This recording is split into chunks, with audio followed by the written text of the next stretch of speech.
Good morning बेटा।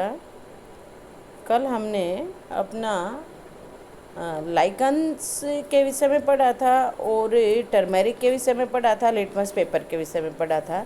आज हम नेचुरल इंडिकेटर चाइना रोज के विषय में पढ़ेंगे, यानी कि गुड़हल के फूल से हम इंडिकेटर बना सकते हैं। तो हम एक्टिविटी स्टार्ट करते हैं। उससे पहले collect some China rose petals, कुछ गुड़हल के पेटल्स लेने हैं, पत्तियाँ लेनी है, एंड फूल की पत्तियाँ लेनी है, and place them in a beaker, और उनको बीकर में रख लेंगे। देखा ना, गहरे लाल रंग के होते हैं। एड सम, उसके अंदर हम कुछ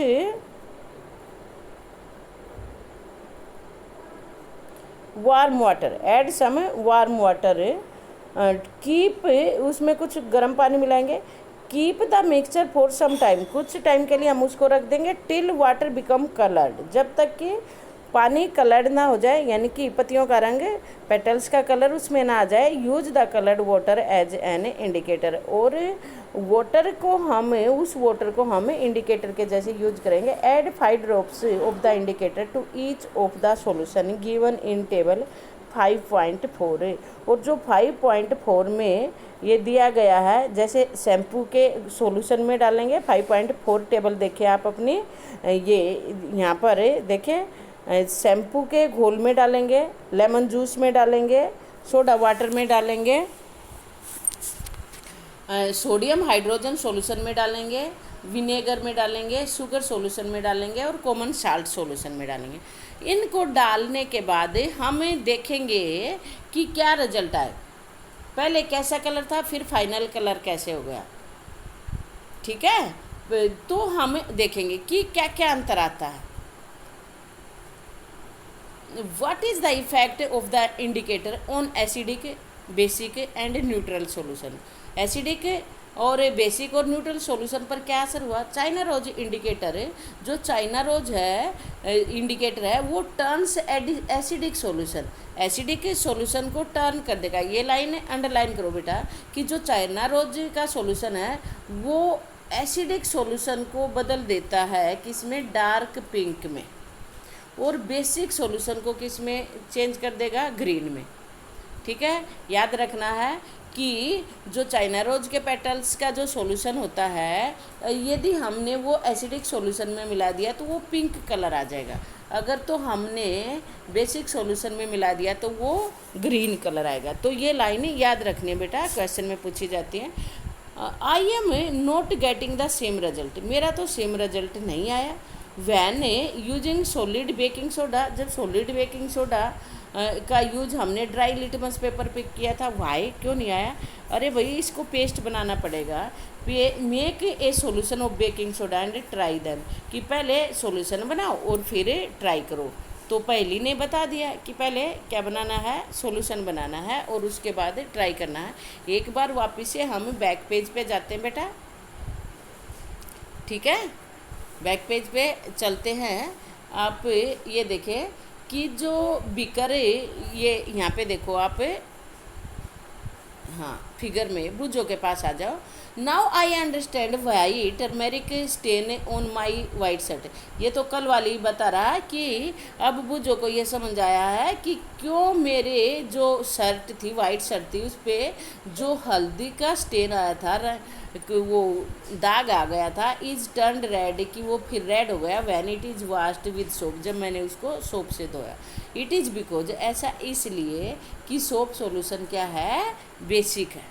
ठीक है, तो ये तो कल वाले का आंसर बता रहा है। ये बुझो को कल वाली बात समझ आई हुई है। तो आज वाला देखिए आप, ये एसिड है, ये इंडिकेटर है। इंडिकेटर का कलर ऐसा होएगा, और जब बेस में डालेंगे तो कैसा होएगा, चाइना रोज का ये ग्रीन हो जाएगा, और ये पिंक होएगा, मैजेंटा, गहरा पिंक कलर आएगा। ठीक है, मैजेंटा कलर जब एसिड सॉल्यूशन में होगा। यहाँ पे फिगर में सही कलर नहीं दिखाया गया, लेकिन किसी किसी बुक में सही कलर दिखाया होगा बेटा, और किसी में नहीं है। ठीक है, तो आप खुद करके देखेंगे तो तब ज़्यादा पता लगेगा आपको। ठीक है ना। तो ये टेबल तो टर्मेरिक सॉल्यूशन की थी और ये वाली टेबल चाइना रोज सॉल्यूशन की, ठीक है। अब पहली क्या करिए, आई am not getting the same result when using soda. अच्छा ये हो गया, इधर आ जाओ। पहली ब्रोट द पहली फॉलोइंग पहली फॉर यू। अब ये वाली, ये जो लड़की पहली है ना, ये आपके लिए ये रीडल लेके आई। ये पहली रीडल को भी पहली बोलते हैं ना हिंदी में, तो ये लेके आई। कॉफ़ी इज ब्राउन, कॉफ़ी कैसी है, ब्राउन है। एंड बिटर इन टेस्ट, और टेस्ट में कड़वी। अगर टेस्ट में कड़वी होएगी तो कैसी होनी चाहिए, क्या होना चाहिए, एसिड होना चाहिए या बेस होना चाहिए। बेस कड़वे होते हैं और एसिड कैसे होते हैं, खट्टे होते हैं। लेकिन इज इट एसिड, क्या ये एसिड है और ये बेस। यदि हम कड़वे के स्वाद पर जाएं तो हम इसको बेस कहेंगे। लेकिन पहले ही बता दिया, डू नॉट गिव आंसर, उत्तर मत दो विदाउट एनी टेस्ट, बिना टेस्ट के। टेस्ट करना भाई पहले आपको। You are in dark with its test, इसके टेस्ट से, यानी कि ये कड़वी लगती है, इसके टेस्ट से तो आप अंधेरे में हो, ठीक है। तो इसका आंसर, इसका मतलब क्या समझे आप। यदि हम सिर्फ टेस्ट के आधार पर बात करें कॉफ़ी की तो वो कड़वी है, कड़वी है तो इसका मतलब कैसी होनी चाहिए, बेस होने चाहिए। लेकिन नहीं, ऐसा नहीं है, वो एसिड इन नेचर है, ठीक है। तो आपको इसके टेस्ट पे नहीं जाना है, और आप कॉफ़ी को लिटमस पेपर से चेक करके देखोगे ना, तब आपको पता लगेगा कि ये एसिड है। The teacher is requested to get the dilute solution of the following chemical from his her laboratory. बिल्कुल करवाएंगे बेटा, इस वाली जो अगले वाली एक्टिविटी है इसको हम लैब में करेंगे। ये वाली एक्टिविटी आप घर पे भी कर सकते हो, जो अभी पहले करवाई हल्दी वाली और चाइना रोज वाली, लेकिन ये वाली आपको लैब में करवाएंगे। तो आपको क्या करना है, केमिकल्स लेने हैं। इसके अंदर हाइड्रोक्लोरिक एसिड होना चाहिए, सल्फ्यूरिक एसिड होना चाहिए, नाइट्रिक एसिड होना चाहिए, एसिटिक एसिड होना चाहिए, सोडियम हाइड्रोक्साइड होना चाहिए, अमोनियम हाइड्रोक्साइड होना चाहिए, कैल्शियम हाइड्रोक्साइड जो लाइम वाटर होता है, चूने का पानी होता है। तो उनको हमें इस प्रकार से टेबल में भरेंगे, लिटमस पेपर का इफेक्ट देखेंगे और टर्मेरिक का और चाइना रोज का। तो तीनों के तीनों ये हमें फिर लैब में भी करने हैं। ओके बेटा, तो ये वाला आपका एक्सपेरिमेंट लैब में ही करवाएंगे। Demonstrate the effect of the 3 indicator. तो इन तीनों इंडिकेटर का रिजल्ट हमने देखना है on each solution. Record your observation in table 5.5। जो ये 5.5 टेबल है, इसमें जो रिकॉर्ड किया उसको आप ध्यान से देखेंगे, ठीक है। अब इसके लिए सावधानी क्या बरतनी है आपको, great care should be taken while handling laboratory acid और बेस।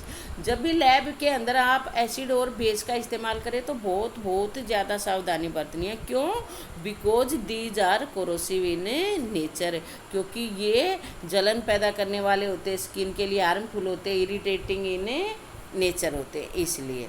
तो अब हमें अपना ये रेड कॉलम वाला और करते हैं, ये ब्लू वाला। Are you familiar with the term acid rain. क्या आप एसिड रेन के विषय में जानते हैं, बिल्कुल आपने सुना होगा एसिड रेन के विषय में।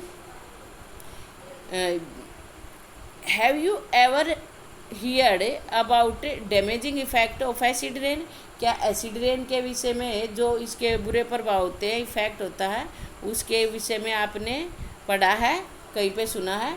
एज द नेम इंडिकेट्स, जैसा कि ये नेम है, rain containing excess of acid, कि बारिश के अंदर ज़्यादा मात्रा में एसिड होगा। ये एसिड कहाँ से आएगा भाई रेन में, और क्यों हम इसको एसिड रेन का, एसिड रेन तो इसलिए क्योंकि उसमें एसिड है। लेकिन आया कहाँ से, ये देखो, where do these acid come from, कहाँ से आया। द रेन बिकम एसिडिक, और वो रेन एसिडिक हो जाते कब, बिकॉज कार्बन डाइऑक्साइड, जो कार्बन डाइऑक्साइड है, सल्फर डाइऑक्साइड है और नाइट्रोजन डाइऑक्साइड है, which are release into the air, जो एयर में रिलीज की जाती है। कैसे रिलीज होती है बेटा, जब फैक्ट्रियों में या व्हीकल्स के अंदर जब पेट्रोल वगैरह जलता है तो ये गैसें निकलती हैं, ठीक है, तो वो एयर में चली जाती है पोल्यूटेंट्स के रूप में। फिर dissolve in the rain drops, और ये रेन ड्रॉप्स में एक्चुअली क्या होता है बेटा, डिजोल रेन ड्रॉप्स की बजाय जो ह्यूमिडिटी होती है उसके साथ वो एक प्रोडक्ट बना लेती है, और जब बारिश गिरती है तो उसके अंदर घुल जाती है, तो डिजोल हो जाती है। तो जो कार्बन डाइऑक्साइड है कार्बोनिक एसिड बना लेंगी, सल्फर डाइऑक्साइड सल्फ्यूरिक एसिड बना लेंगी, और नाइट्रोजन डाइऑक्साइड नाइट्रिक एसिड बनाएंगी। तो इस प्रकार से, और फिर जब ये बारिश गिरेगी, acid rain can cause damage to building, historical monuments, plants and animals. तो जो ये एसिड रेन है, जब ऐसी बारिश होगी, इस एसिड वाली बारिश होगी, तो ये अपनी बिल्डिंग्स पर और भाई हिस्टोरिकल मोनूमेंट्स, ये इमारतों पर, और प्लांट्स और एनिमल्स पर बुरे प्रभाव छोड़ते हैं, यानी कि उनको क्या करती हैं, ये डैमेज कर देती हैं। तो बेटा आज के लिए बस इतना ही। Stay blessed. Thank you.